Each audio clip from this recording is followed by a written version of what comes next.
If you give me a few minutes today, I'll show you exactly how you can start building confidence that'll last you a lifetime. My name's Dan. I'm a coach who helps people build confidence and develop self-discipline. And building confidence in my own life has looked like overcoming my fear of public speaking, solo traveling overseas, and just being able to approach a stranger at a coffee shop, a bar, or the gym to strike up a conversation. And just so we're all clear here on definitions, what confidence is defined as is the belief in your capabilities to perform in a certain area or a certain task. So for me, public speaking, I have belief in my abilities to go out in front of a crowd and public speak. It's not about never feeling your nerves or not having any doubts, but knowing in your heart of hearts that you can perform here. You can do this. And some people will swear by affirmations, and you can shout affirmations till you're blue in the face. But the issue with affirmations, like any verbal persuasion, is it can be easily defeated by reality.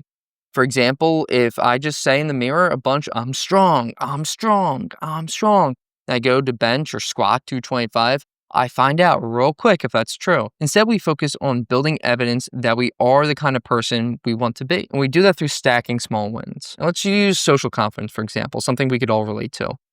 If I want to be more social, I want to talk to more people, but just approaching a stranger terrifies me, I wouldn't start there. I wouldn't even start close to there. I would start small. Very small. And what I mean by that is when I'm checking out at the grocery store, the cashier checking me out, I say, hey, how's your day going? Hey, any plans this weekend? The conversation, the setting's already there. You can just ask a question. It's not nearly as daunting as walking 10 feet up to someone that you really have no reason to be talking to in the moment and strike up a conversation. So we start small. We talk to the cashier. Another example of this is when you're walking down the street, you say good morning to someone, you say hello. It doesn't really require much, and the proximity, you're already walking by each other. So just acknowledge it. Hello, good morning. And eventually we graduate to approaching a stranger at the coffee shop and asking, what are you working on? Saw you reading this interesting book, saw you really doing X. It doesn't really matter. You can make up 1,000 reasons. But before we graduate to approaching the person at the coffee shop, what we're doing along the way is we're stacking wins. We're stacking wins that amount to this irrefutable proof that we are who we say we are and who we want to be. I am pretty sociable. I asked how the cashier was doing yesterday. I said good morning to that woman on the street. I'm a pretty sociable guy.